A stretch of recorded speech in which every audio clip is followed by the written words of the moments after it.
ایک دن گھر سے آفس رکشے میں جا رہا تھا۔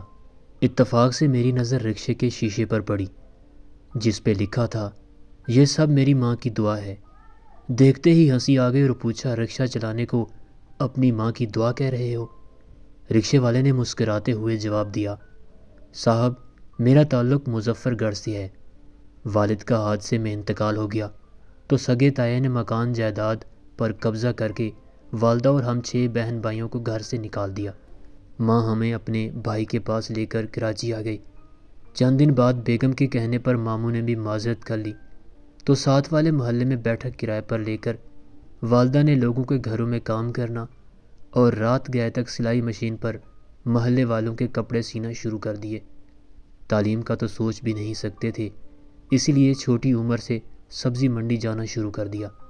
سبزی اور پھلوں کی لوڈنگ ان لوڈنگ کرواتے اور ٹوکری پر پھل فروٹ بیچتے نوجوان ہوئے۔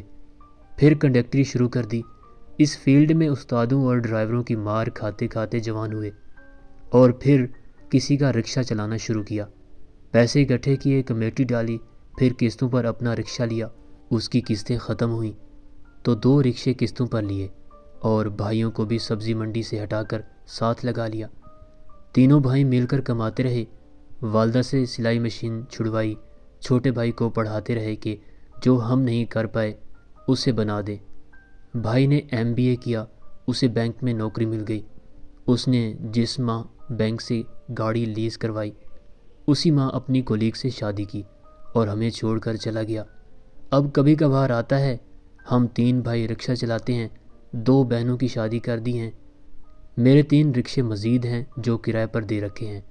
سرجانی ٹاؤن میں گزشتہ برس اپنا چھوٹا سا گھر بنایا ہے۔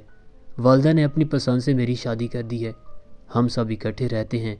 اب ہم تینوں بھائیوں نے ایک پلاٹ تاڑ رکھا ہے، اسے خرید کر اس پر ایک گھر بنا کر اگلے 2 سالوں تک دوسرے بھائی کی شادی کرنے کا سوچ رکھا ہے۔